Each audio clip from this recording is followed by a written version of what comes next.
Hey guys, Mr. Mac here with another art lesson, and today we're making a colour wheel paint splat. Let's get into it.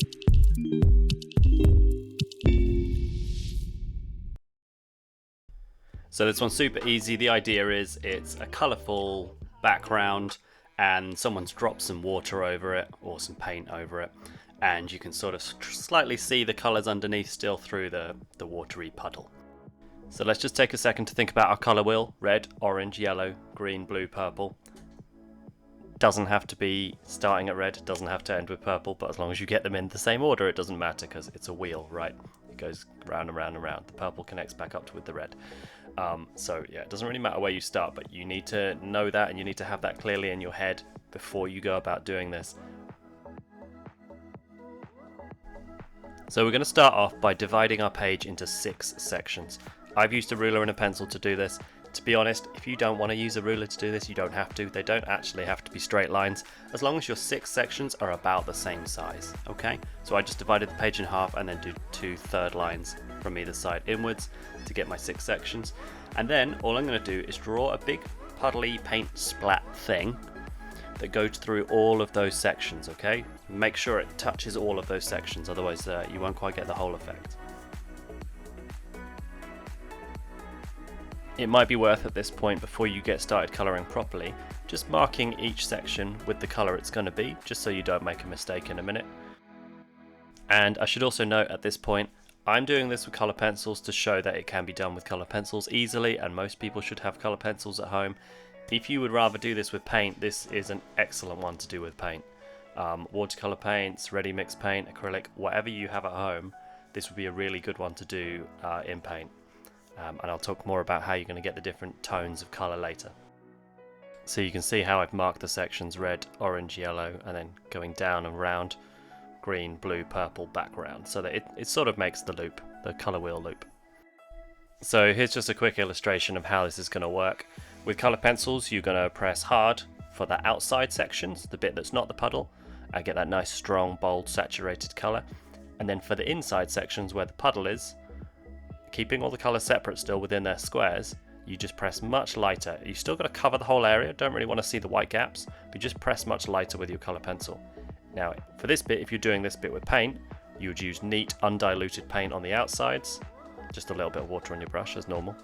And then for the puddle section, you just want to have nice wet paint, mix it with some water, make it nice and thin, so you can still see the colour, but it's much lighter than the outside colour that you've used, alright? So it's just a case of getting it all coloured in the correct colours from this point. Go around the edges like I normally do, how I normally show you. Go around the edges first so that you can do nice big strokes, bolder strokes. For the rest of it, you don't have to worry about overlapping the edges. Make sure you get your colours lighter in the middle, darker on the outside. You want those outside colours really nice and dark. Really do press as hard as you can dare to press with your colour pencils, or you might find if you're using paint, you might want to go over those areas for a second time once your paint's dried, just to make those colours on the outside really nice and strong, and your colours on the inside nice and light. So there we go, that's just about done. And if you wanted to, you could just stop there.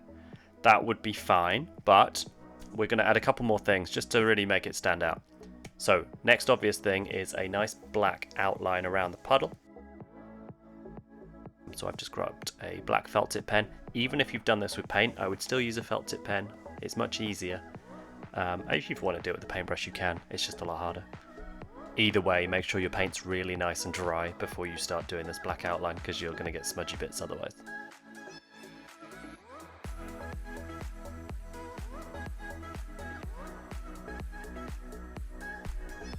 And that really just helps make it stand out a lot, doesn't it?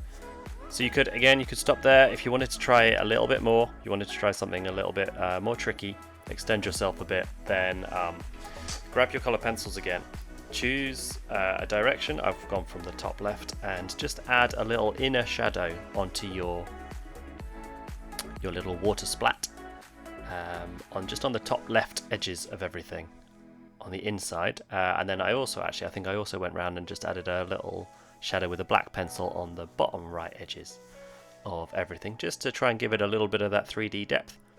And you could also come back over it with a white pencil and add a few little highlights in there. You see I do that in a minute.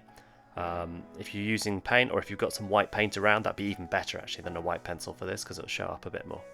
But yeah, it's just a few extra little highlights and shadows to just give it a little bit more of a 3D effect and make it pop a little bit further. So there we go, that's us done. You could keep adding to this if you wanted to. You could spend a long time on it, or to be honest, you could do this in about half an hour if you were quick. It's completely up to you as always, but enjoy it. I hope you get to try it and stay safe. I'll see you soon.